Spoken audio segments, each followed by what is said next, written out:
Hello everyone, welcome to my channel. आज हम बात करेंगे कि प्रेगनेंसी में बहुत सारी ख़वातीन को सीने में जलन होती है, गैस होती है और तज़बियत का मसला जो है वो होता है। तो आखिर इसकी वजूहात क्या हैं, कौन सी जो एहतियाती तदाबीर हैं वो आपने इख्तियार करनी है और इसका इलाज कैसे होगा। प्रेगनेंसी में बहुत सारी जो हार्मोनल चेंजेस हैं वो हो रही होती हैं, जिसकी वजह से आपकी मैदे में जो जलन है वो बढ़ जाती है, तज़बियत और गैस की जो अलामात है वो बढ़ जाती हैं। इसके साथ साथ आपका जो बढ़ता हुआ जो बेबी है, आपका जो यूट्रस है, उसका जब दबाव आपके मैदे के ऊपर पड़ता है तो उससे ये होता है कि आपके मैदे के ऊपर दबाव और बोझ पड़ने की वजह से भी आपको मैदे की जो तकलीफ़ है वो बढ़ जाती हैं। इसके साथ साथ आपके जो मैदे का निज़ाम है वो सुस्त होता है, जिसकी वजह से आपको मैदे में गैस, तज़बियत और सीने में जो जलन है वो महसूस होती है। बहुत सारी जो ख़वातीन हैं वो अपने खाने पीने में एहतियात नहीं करती। खाने में आप ज़्यादा मिर्च मसाले वाली तली हुई चीज़ों का इस्तेमाल करेंगी तो आपकी मैदे की जो तकलीफ़ है वो बढ़ जाएंगी।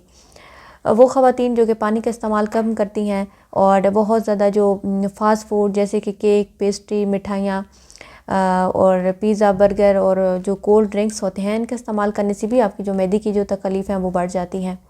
तो कोशिश करें कि पानी का इस्तेमाल ज़्यादा करें, सब्जियां और फलों का इस्तेमाल करें और हर टाइम आप लेटी ना रहें, बल्कि थोड़ी चले फिरें। चलने फिरने से ये होगा कि आपके जो मैदे के ऊपर जो बोझ है वो कम होगा, गैस, तज़बियत कम होगी और सीने में जो जलन है वो भी कम होगी।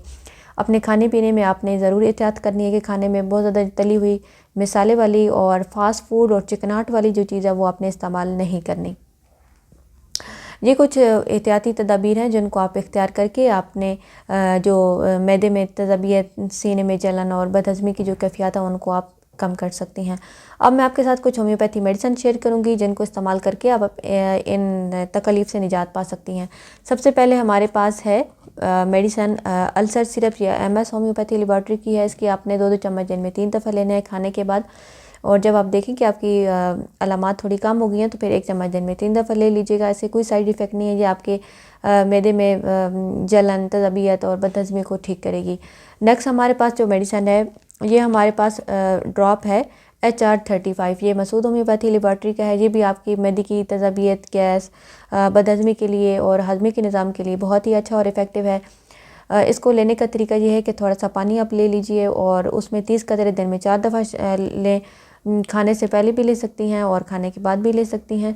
और जैसे जैसे आपकी तकलीफ़ कम हो तो फिर उसी तरह से फिर 20 कतरे दिन में 3 दफ़ा ले लीजिए। और इनको आप अपनी डेली रूटीन में इस्तेमाल करेंगी तो इनका कोई साइड इफ़ेक्ट भी नहीं है और आपका मैदे का भी ठीक होगा। नेक्स्ट जो हमारे पास मेडिसिन है, ये हमारे पास टैबलेट हैं गैस्ट्रिक। ये भी बहुत ही अच्छी और इफ़ेक्टिव हैं।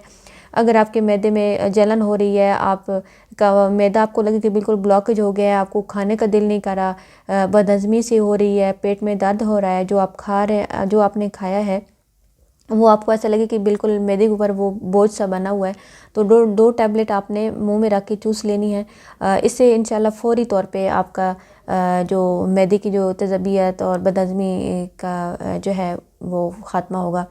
क्योंकि इन टैबलेट में एक तो पुदीना भी है, तो पुदीना वैसे भी हमारे स्टमक के लिए बहुत अच्छा है और ये मेडिसिन प्रेगनेंसी में बहुत ही सेफ़ और इफ़ेक्टिव है। इन टैबलेट को आपने अगर तो मैदे की बहुत ज़्यादा तकलीफ़ है तो 2 टैबलेट दिन में 3 दफ़ा ले लीजिए। जब आप देखें कि आपकी तबीयत थोड़ी बेहतर हो गई है तो सिर्फ 1 टैबलेट दिन में 3 दफ़ा जो है आप चूस सकते हैं। इस तरह की ये पैकिंग में आती है और इसमें ये छोटी छोटी जो टैबलेट हैं, ये इस तरह की टैबलेट आपको अवेलेबल होंगी, तो ये आप इस्तेमाल कर सकते हैं। ये मेडिसिन आपको किसी भी होम्योपैथी जो स्टोर है उनसे आपको मिल जाएंगी और ये आप अपनी प्रेगनेंसी में मैदे की जो तकलीफ़ है उनको कम करने के लिए इस्तेमाल कर सकते हैं। इनकी कोई साइड इफ़ेक्ट नहीं है, बिल्कुल सेफ़ मेडिसिन आप ले सकती हैं।